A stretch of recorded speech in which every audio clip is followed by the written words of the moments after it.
Hello, guys, I missed you. It's been exactly 3 weeks, 21 days since I last uploaded.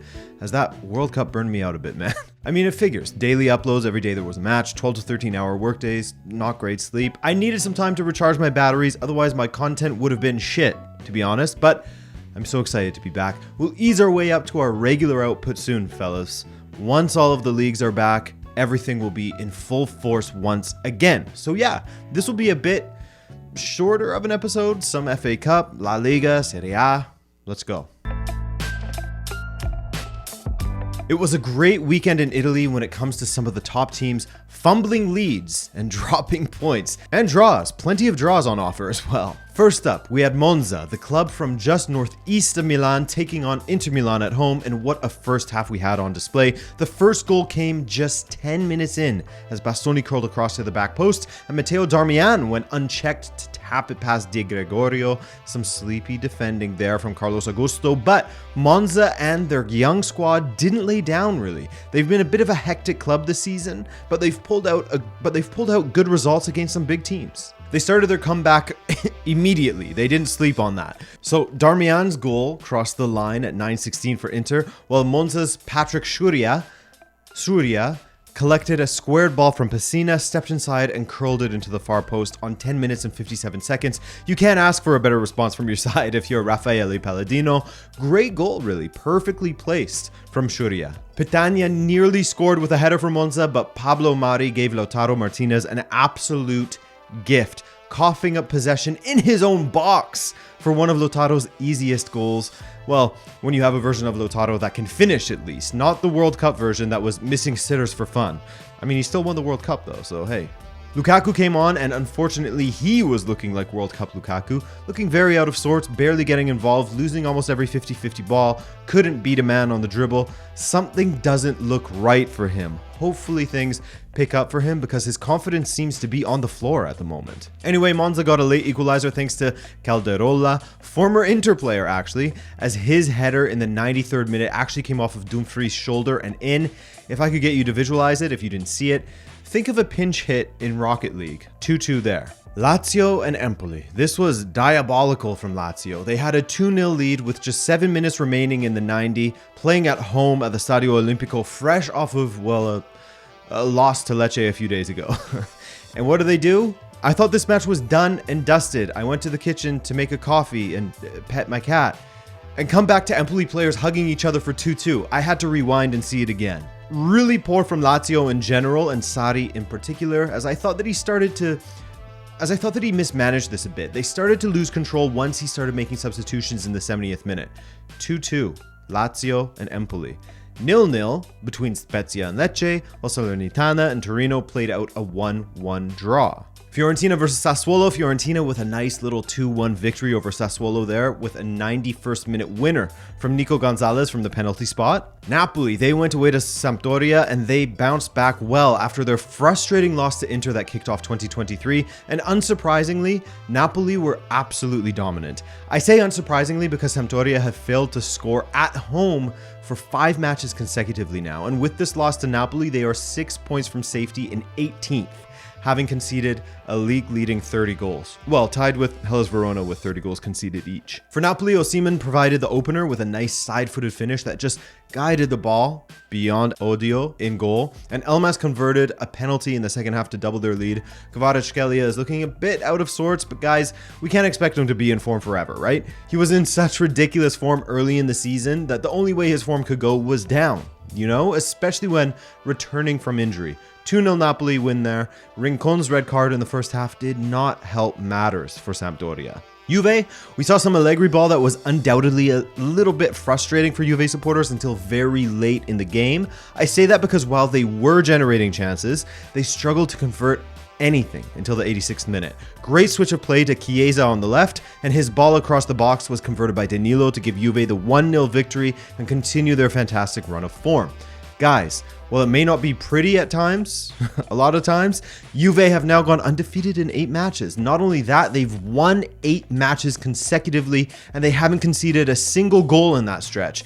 No matter what you think of them or Allegri, you know what I think, you have to give it up to them for that achievement. They haven't conceded in Serie A since their 2-0 loss to AC Milan in October. That's impressive. Speaking of AC Milan, they featured in the highlight fixture of the weekend in Italy, hosting AS Roma, and honestly, easily dealing with them for the most part.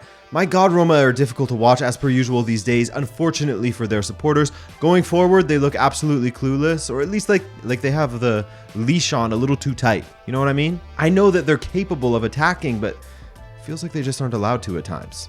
More on that later. They didn't have a single answer for Rafael Leão in defense either, but to be fair to them, the majority of defenders in Serie A don't know how to contain the kid. He's absolutely ridiculous. His compatriot Rui Patricio also made a ridiculous mistake in this game, as Kalulu's header was very much savable, but Patricio flapped at it.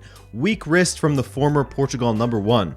And in the second half, Rafael Leão spearheaded a counter, rolled the ball to his right, and Pobega, of all people, struck it low past Patricio for 2-0 just 7 minutes after he had entered the pitch. Again, Roma offered absolutely nothing in this match until this point. They had an XG of 0.16 following AC Milan's second goal, 8 attempts, 0 on target for Roma.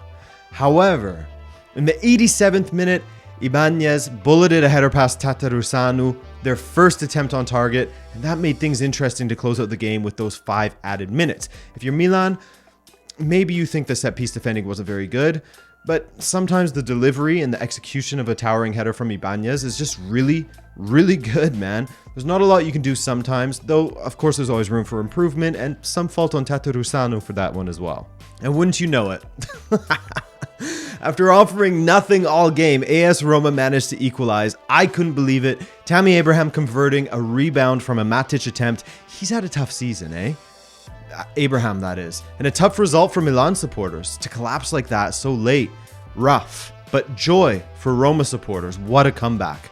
And what does that do for the table in Italy? Napoli has a 7-point lead over Juve, while the draw means that Milan are level with Juve.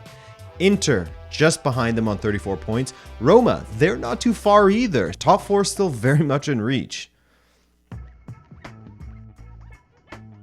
Now, I won't go over every single FA Cup result because I would need a 3-part feature-length series to do so, but my goodness, was Chelsea vs Man City an absolute baptism. I mean, if ever there was a goal that was representative of the distance between City and Chelsea currently, it was that third goal from Phil Foden, and in turn, tucked Chelsea in for a good night's sleep. The work from Gomez down the left, the switch of play, the pass from Mahrez to Walker, and the squared ball, jeez, man. Chill out. Chelsea probably didn't deserve that in front of all their friends and family, you know? That was really, really rough to watch this match. Prior to that, Mahrez with a stunning free kick, a penalty from Alvarez after a solid handball from Havertz, one-way traffic, not a single attempt from Chelsea in that first half, losing 3-0 at home in the first half. You understand the vibe of this one, right? Mahrez with another penalty late on, 4-0 City over Chelsea, and they will advance to play who?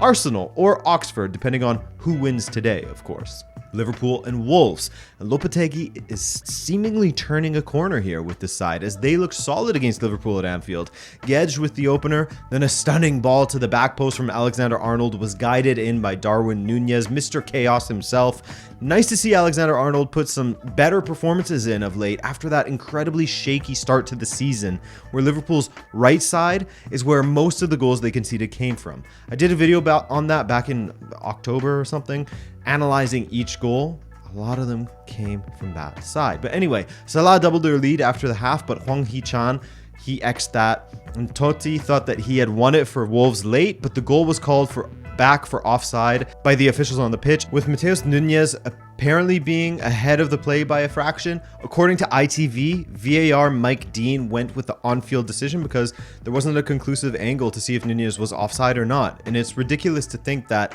in a stadium like Anfield, a modern stadium, they don't have a camera angle for that. 2-2 the final. Not a good performance from a strong Liverpool side against an 11 from Wolves that had some starters out. Keep an eye on Wolves under Lopetegui. Burnley, the leaders of the championship under Vincent Kompany, trashed AFC Bournemouth 4-2, while Spurs labored a bit against Portsmouth, but came out with a 1-0 win. A top performance from World Cup winning Alexis Mac Allister helped lead De Zerbi's Brighton to a 5-1 win over Middlesbrough. For me, one of the shock results was undoubtedly Sheffield Wednesday ousting Newcastle United as the son of Dean, Mr. Josh Windass, scored a brace against Newcastle in their 2-1 win.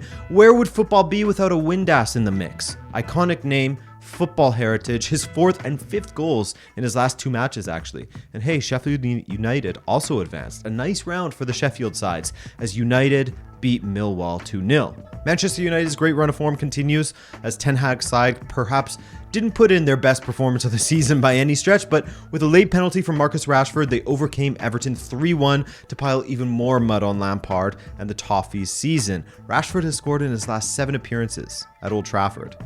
Leeds United had a chaotic match as per the custom when it comes to Leeds. That's just what they do. 2-0 down after 31 minutes away to Cardiff City FC, and Rodrigo leveled in the 65th. Then a handball in the 80th, and red card by the way, gave Rodrigo a chance to level for Leeds from the spot, but it was saved by the keeper. And finally in the 93rd minute, Leeds love a late one. In the 93rd minute, they got their equalizer to force a replay. They are chaotic. And finally, Aston Villa led against Stevenage until the 85th minute when Leander Dendoncker was forced into a professional foul, getting sent off and conceding a penalty from which Jamie Reid converted for Stevenage. 2 minutes later, short corner play to Dean Campbell, completely alone in this position, and he picked out that bottom corner. What a result as Stevenage win 2-1. And they play in the championship? No. League One? No. League 2. League 2 side Stevenage knock out Aston Villa. Ugh, the magic of the cup, as they say. It would have been tough losing Unai Emery back in October, and the results that followed weren't great for Villarreal, but at least it came just a few weeks prior to the World Cup break, so that Villarreal manager, Quique Setien, would have a good opportunity to work with his squad in that time. Well, with the players that weren't at the World Cup, of course. In that time, they lost a friendly against Fenerbahce, then beat Galatasaray, Aston Villa, and Napoli, and their form has continued since competitive matches have returned. 2 Copa del Rey wins, plus a victory over Valencia on New Year's Eve. Villarreal followed all of that up with a win over who? Real Madrid, as you can see. The second half was hectic, with Yeremy Pino scoring the opener. Nice assist from Gerard Moreno, by the way, and the ball hit Mendy on the way in. Shortly after, Real Madrid equalized when Vini Jr. squared to Benzema, and with 3 defenders between him and the empty Villarreal goal, he managed to hit one of them as his strike was deflected wide. However, there was a handball in the build-up, and a penalty was awarded from which Benzema converted. But you get a penalty, you get a penalty, you get a penalty. Alaba gave up a pretty obvious one with his hand that Moreno converted. 1 goal and 1 assist from Moreno in their 2-1 win over Real, and they honestly could have had another one. Danjuma's miss in the 97th minute when Courtois was up the pitch for the corner. Eesh, not great from him. Relegation-threatened Cadiz got a very important 3 points with a 1-0 victory over Valencia, the most mid-table of mid-table clubs these days, aren't they? Valencia I'm talking about. Loss of optimism when Gattuso was brought in, but as of yet, the results don't speak to a revolution at the, let's call it, hostile club. Real Sociedad got a 2-0 win as the other Alex, not Isaac, he's gone, but Alexander Sorloth scored his 6th goal in 12 appearances in La Liga this season. David Silva with the other goal for Imanol. That rhymed accidentally. Real Betis went to Vallecas to take on Rayo Vallecano at their very interesting stadium. You know, the one with apartment buildings towering over the goals. We'll call it an open concept stadium. And Betis came away with a 2-1 win in what would be considered a bit of a surprising result, in some ways at least. Real definitely deserving of more. They had some better chances. They had a goal called back in the second half, which would have leveled things at 2-2, but Pellegrini and Betis gets the win. Real Betis' rival Sevilla hosted Getafe, and they won 2-1, a late consolation goal for Getafe in that game. And finally, Atletico Madrid versus FC Barcelona from the Metropolitano. Atletico started the match pretty well, with Griezmann and João Felix leading the attack, but Barcelona began to really take hold of the match as the game went on.